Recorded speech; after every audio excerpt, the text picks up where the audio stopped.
ఇవాళ కూటమి ప్రభుత్వం వచ్చిన తర్వాత రోజు రోజుకి మహిళల పరిస్థితి ఎంత దారుణంగా ఉంది అని అంటే 164 మంది అసెంబ్లీలో నెగ్గి ఇవాళ మహిళల్ని రక్షించడం మానేసి మహిళల్ని భక్షించుకొని తింటున్నారు.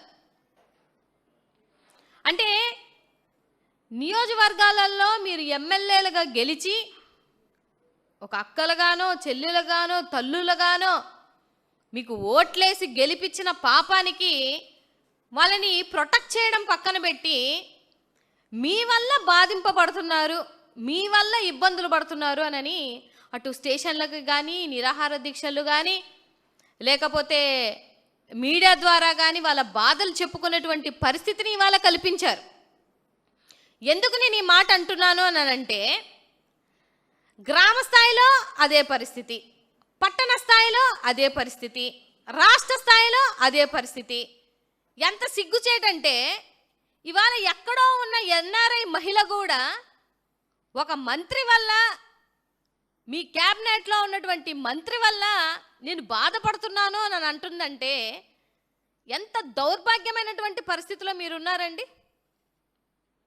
అది కూడా ఆవిడ ఒక ఎన్జిఓ నడుపుతున్నటువంటి మహిళ. సో ఎక్కడో గ్రామీణ ప్రాంతాలలో పేద పిల్లలకి వాళ్ళకేదో సహాయం చేయాలని సామాజిక దృక్పథంతో ఉన్నటువంటి మహిళల్ని కూడా ఇబ్బంది పెడుతున్నారు అని అంటే ఎంత నీచమైనటువంటి పరిస్థితిలో ఉన్నారు మీరు, నాకు తెలియక అడుగుతాను. అంటే ఒంటరిగా ఉన్న మహిళల్ని అదే పరిస్థితి, ఉద్యోగాలు చేసుకుంటున్న మహిళలకి అదే పరిస్థితి. అది ఎక్కడో సామాజికవేత్తగా ఒక ఎన్జిఓ నడుపుకుంటూ ఒక పేదల మీద లేకపోతే సమాజం మీద మంచి దృష్టి ఉన్నటువంటి మహిళని సింగిల్గా రావాలి, కాఫీకి రావాలి అంటే మీరు మంత్రులా లేకపోతే ఇంకేంటనేది కూడా అర్థం కానటువంటి విషయం. ఇవాళ లోకేష్ బాబు గారు చెప్పాలి, ఆవిడ బహిర్గంగానే అందరికీ ట్యాగ్ చేసి మరీ పెట్టినటువంటి విషయం. ఎంత ఇదిగా ఆవిడ క్లీనప్ యువర్ క్యాబినెట్ బ్రో అంటుంది అని అంటే అసలు మీరు ఎట్లుంది, మీ క్యాబినెట్లో మంత్రుల పరిస్థితి ఏందని అనేది ఒకసారి ఆలోచించాల్సినటువంటి అవసరం ఉంది కదా లోకేష్ బాబు గారు. అంటే మీకు ప్రజల మీద కానీ రాష్ట్రం మీద కానీ మహిళల మీద కానీ మీకు ధ్యాస లేదు, మీ ధ్యాస అంతా వేరే. ఈ 2 సంవత్సరాలు మీరేం చేస్తున్నారు, మీ ఎమ్మెల్యేలు ఏం చేస్తున్నారు, మీ మంత్రులు ఏం చేస్తున్నారు అని రాష్ట్రంలో ఉన్నటువంటి ప్రజలందరూ గమనిస్తున్నారు. ఇంకా నేను చూడలేదు ఏంటేనంటే ఈపాటికే రావాలి యాక్చువల్గా. ఏమని పాపం చంద్రబాబు నాయుడు గారు కన్నెర్ర చేశారు ఆ మంత్రి మీద అని రావాలి. మరి వచ్చిందో రాలేదో కూడా అర్థం అవ్వట్లేదు. అంటే గతంలో చూసుకుంటే ఆ టీటీడీ చైర్మన్ మీద అలాగే కన్నెర్ర చేశారు, తర్వాత అరవ శ్రీధర్ మీద అలాగే కన్నెర్ర చేశారు, తర్వాత కోన రవికుమార్ మీద అలాగే కన్నెర్ర చేశారు, గుంటూరులో ఉన్న నజీర్ మీద అలాగే కన్నెర్ర చేశారు, ఆదిమూలం గారి మీద కూడా అలాగే మీరు కన్నెర్ర చేసి ఎవరైతే బాధితులు ఉన్నారో ఒక్క మహిళకు కూడా న్యాయం చేయాల.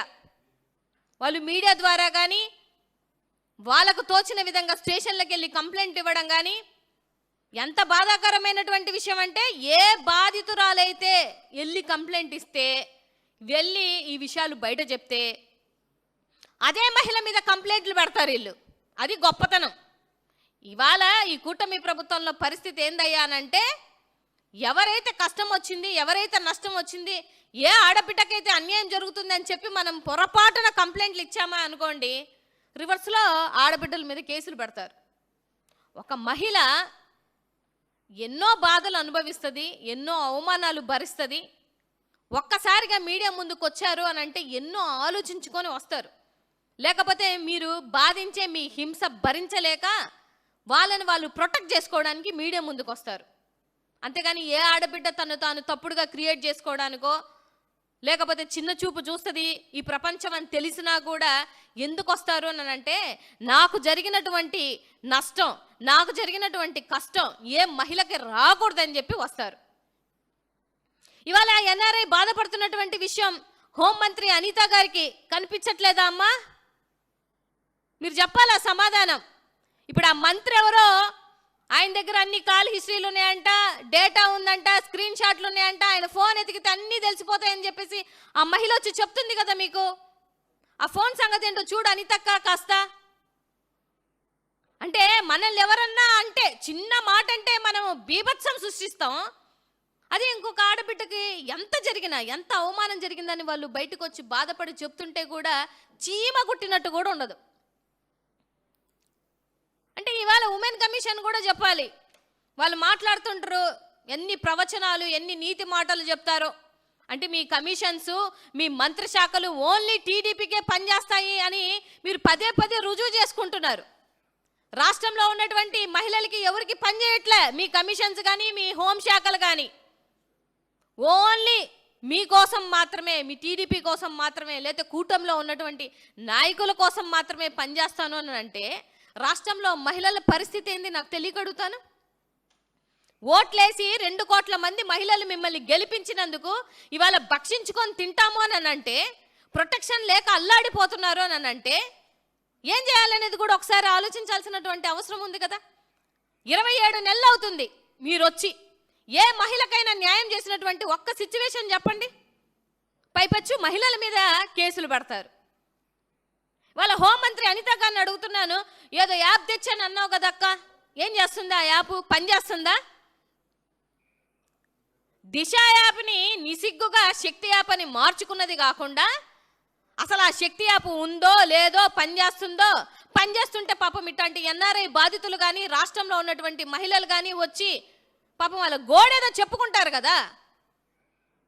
ఏంటంటే అసెంబ్లీలో ఏదో 4 పంచులు చెప్పుకోవడానికి, 4 డైలాగులు చెప్పుకోవడానికి, లేకపోతే ప్రెస్ మీట్లో జగన్మోహన్ రెడ్డి గారిని ఏది పడితే అది నోటుకొచ్చినట్టు మాట్లాడతాను అని అంటే కాదు. మనకి ఇంకేం పని లేదు. జగన్మోహన్ రెడ్డి గారిని తిట్టే శాఖకు నువ్వు ఉండి ఇంకా మహిళలకి ఏం న్యాయం చేస్తావు అని తక్క నాకు తెలియగడుగుతాను. ఇవాళ ఆ బిడ్డ, ఎన్ఆర్ఐ బిడ్డ, ఆ బిడ్డ యొక్క బాధను ఒకసారి డాక్టర్ శైల తూలూరు ఆవిడ బాధ మీకు ఎవరికి కనిపించట్లేదా? అందరికీ ట్యాగ్ చేసింది కదా పవన్ కళ్యాణ్ గారు. మహిళల కోసం నిర్దిష్టమైనటువంటి చట్టాలు తీసుకొని వస్తాను అని చెప్పి ఎలక్షన్ ముందు చెప్పారు. పాపం ఇంకా చట్టాలు తీసుకొచ్చే ప్రాసెస్లోనే ఉన్నట్టున్నారు. ఏ మహిళకి అన్యాయం జరిగినా మాట్లాడరు. మీ పార్టీలో మహిళలకు అన్యాయం జరిగినా మాట్లాడరు. మీ పార్టీలో ఉన్నటువంటి ఆడబిడ్డలు అన్నా మాకు అపాయింట్మెంట్ అన్నా ఇవ్వండి అన్నా మాట్లాడరు. లేకపోతే సుగాలి ప్రీతి వాళ్ళ అమ్మ 12 సార్లు మీ ఆఫీస్ చుట్టూ తిరిగినా కూడా ఆవిడ ఇష్యూని వాడుకొని ఇవాళ పదవులు సంపాదించుకున్నారే కానీ ఒక ఆడబిడ్డకి అన్యాయం జరిగిందని మిమ్మల్ని ట్యాగులు చేసిందయా లోకేష్ బాబు గారైనా, పవన్ కళ్యాణ్ గారైనా, హోంమంత్రి అనిత గారైనా? చెయ్యండి, న్యాయం చేయండి.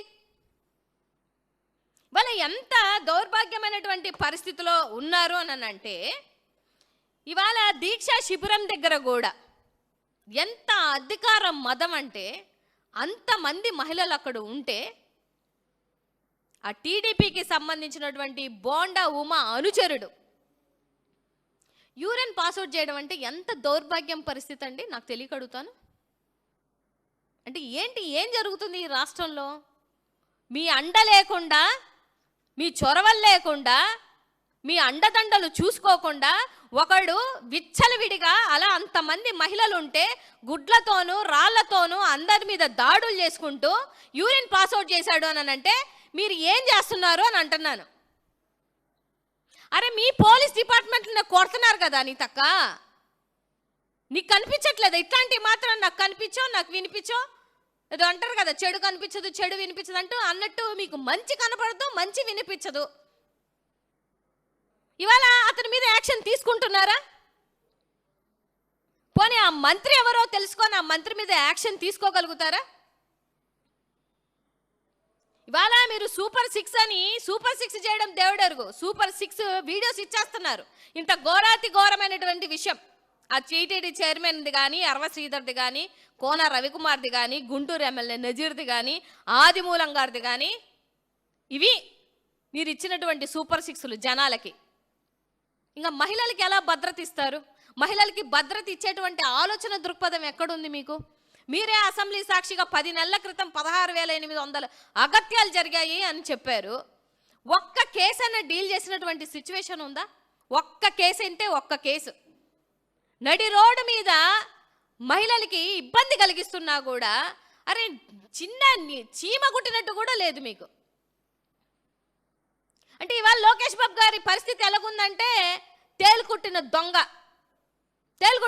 పరిస్థితి ఎలాగుందో అలాగుంది లోకేష్ బాబుది. అట్ట అరవాలేడు కుట్టిందని, ఇట్ట చెప్పలేడు, పోనీ మహిళలకి న్యాయం చేయలేడు.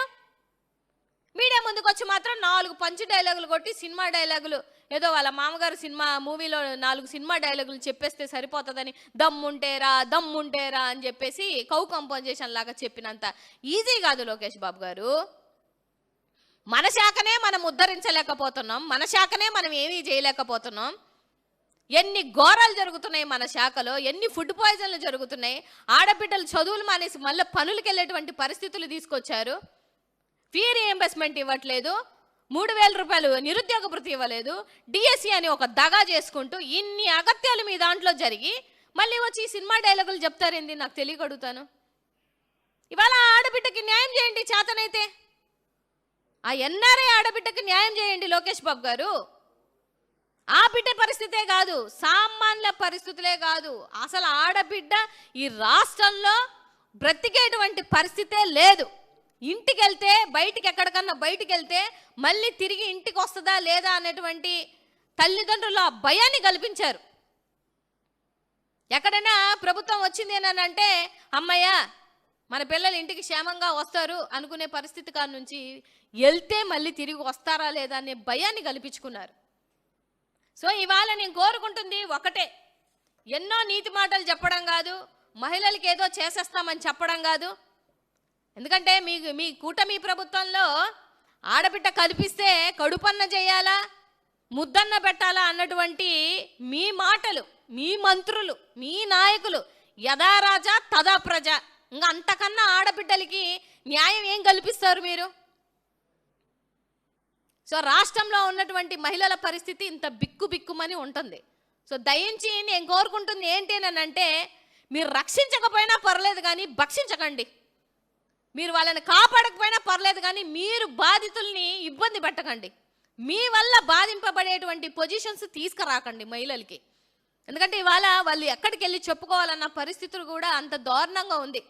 ఇప్పుడు 2 రోజులు పోతే ఇదే ఎన్ఆర్ఐ మీద ఈవిడ తప్పుడుదని, ఈవిడ లేనిపోని ఇంకా ఎన్జిఓ అన్నారు కాబట్టి లేనిపోని అన్ని సృష్టించి ఆవిడ్ని బదలాం చేయడం స్టార్ట్ చేస్తారు ఈ ఐటీడీపీ కానీ లేకపోతే ఈ లోకేష్ బాబు గారి టీం కానీ. సో ఇవాళ ఆడబిడ్డలు బయటకు వచ్చి చెప్తున్నారు అని అంటే వాళ్ళందరికీ అందరం సపోర్ట్ ఉండాల్సినటువంటి అవసరం ఉంది. ఈ ఎన్ఆర్ఏనే కాదు, ఈ రాష్ట్రంలో ఏ ఆడబిడ్డకు వచ్చినా కష్టం వచ్చినా కూడా వైఎస్ఆర్సీపీ పార్టీ అండగా ఉంటుంది. మా వాయిస్లన్నీ గట్టిగా వినిపిస్తాం. ఎట్టి పరిస్థితుల్లో మహిళలందరికీ న్యాయం జరగాలని ఈ సందర్భంగా తెలియజేస్తున్నాను.